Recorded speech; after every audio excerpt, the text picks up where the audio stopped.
hindi na siya sinusunod. Parang binabaliwala na lang siya. Parang siya ay isa na lamang symbolic head of state, pero wala sa sinasabi niya ang sinusunod. At ang nasusunod ay yung deep state na hawak ng mga dayuhan ng mga western countries.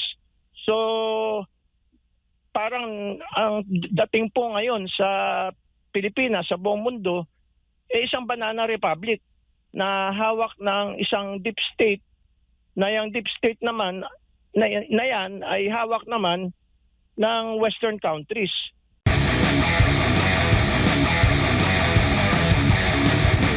Ano po yung nakikita nyo po dito sa pagpapatupad ng ating polisiya, ng ating pamahalaan? Naging stable po ba o napansin ninyo pabago-bago ang yung paninindigan nito sa polisiya, foreign policy ba natin o anong polisiya na may kaugnayan po dito sa ating pinag-uusapan ngayon? And at the same time, kung nagkakaroon po ng mga walang paninindigan sa mga polisiya at pabago-bago, hindi stable, nakakasama po ba ito sa ating ekonomiya or sumasama ba yung imahe ng Pilipinas po nito sa mata po ng mga investor o sa mata ng international community po, Prof?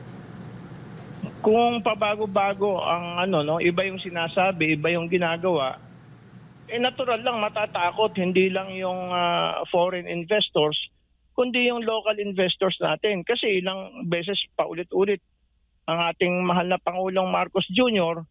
na hindi niya isusuko sa ICC ang sinumang Pilipino dahil nagfa-function ang ating justice system sa Pilipinas.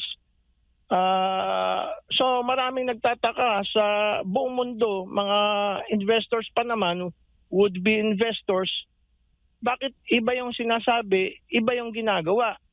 So meron pang nagsisirculate ngayon among the foreign investors all over the world na baka na-capture ng deep state yung ating mahal na Pangulong Marcos Jr. na hindi na siya sinusunod ng deep state. At kahit anong sabihin niya, ayaw kong ma-impeach si Sara, ayaw kong ma-surrender sa ICC ang sinumang Pilipino, hindi na siya sinusunod. Parang binabaliwala na lang siya. Parang siya ay isa na lamang symbolic head of state, pero wala sa sinasabi niya ang sinusunod. At ang nasusunod ay yung deep state na hawak ng mga dayuhan ng mga western countries.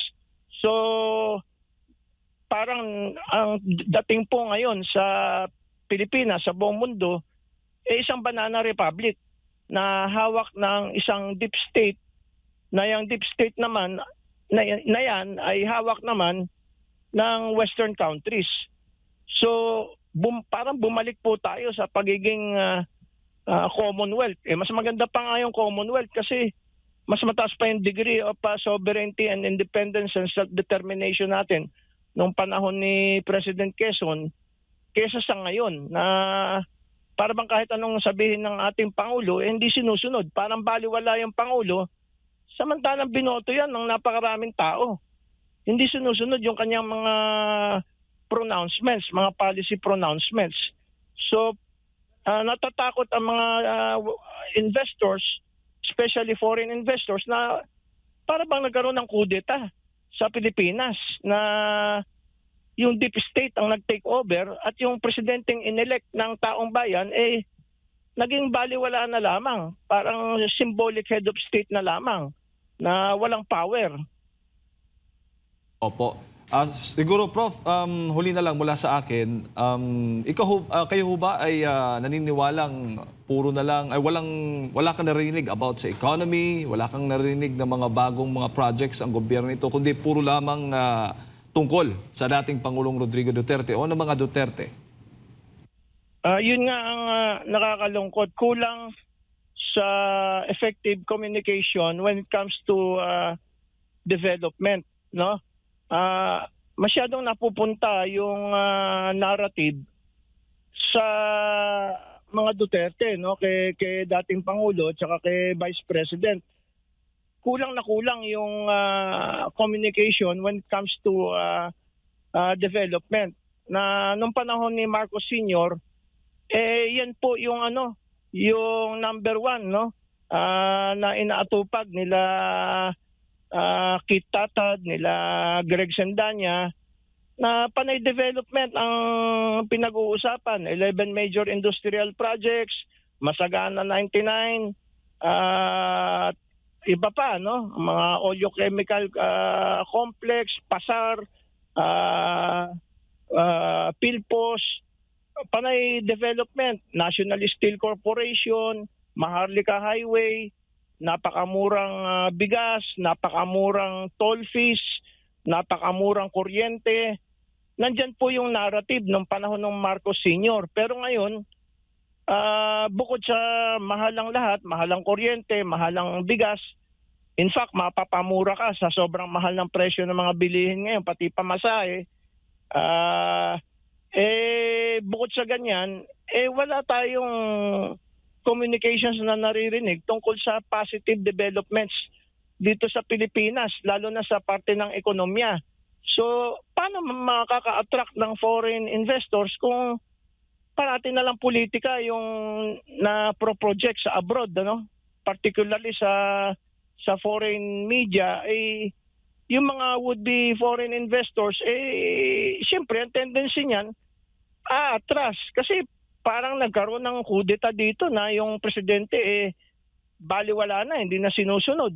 At ang nasusunod, para bang mayroong perception na mayroong deep state dito na mas powerful kaysa sa presidente. Unelected persons na hindi binoto ng tao na mas malakas kaysa sa presidente. At yung policy pronouncements ng presidente na ayaw niya ng impeachment at ayaw niyang ma-rendition abroad ang sino mang Pilipino, hindi nasusunod. Para bang salita ng salita yung presidente pero hindi pinapansin. So anong klaseng gobyerno meron tayo ngayon na para bang na-disrupt yung normal running of our government at parang nagkaroon ng military takeover ang foreign military, hindi local military. Foreign military sa ating bansa, no, na matahimik at hindi halata. Pero kung susuriin mo, parang ganyan ang nangyayari, no? Parang isang foreign military power ang nasusunod ngayon sa ating bansa, yung tinatawag na Western countries, no? At lahat ng gusto ng Western countries ay binibigay. Lock, stock and barrel, no? So para tayong naging Ukraine, sabi ko nga, at yung ating Pangulo, parang naging si Zelensky na sunod-sunuran sa deep state ng Ukraine. At yun na nga, lumalabas, mayroon tayong deep state ngayon na hawak ng Western countries.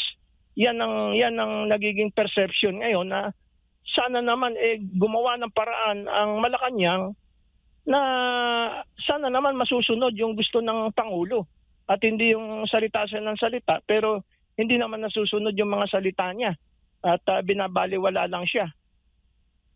Alright. Prof, maraming salamat po sa inyong pong oras at sa pagbibigay po ninyo ng impormasyon ngayong umaga. Sa ulitin po, mabuhay po kayo. Mabuhay ang nasyonalismo, mabuhay ang ating soberenya, mabuhay ang ating independensya at isulong ang hudikatura ng Pilipinas laban sa hudikatura ng mga dayuhan. Alright, mga kababayan, si Professor Mario Ferdinand Ayano Pasion, isa pong geopolitical and economic risk consultant.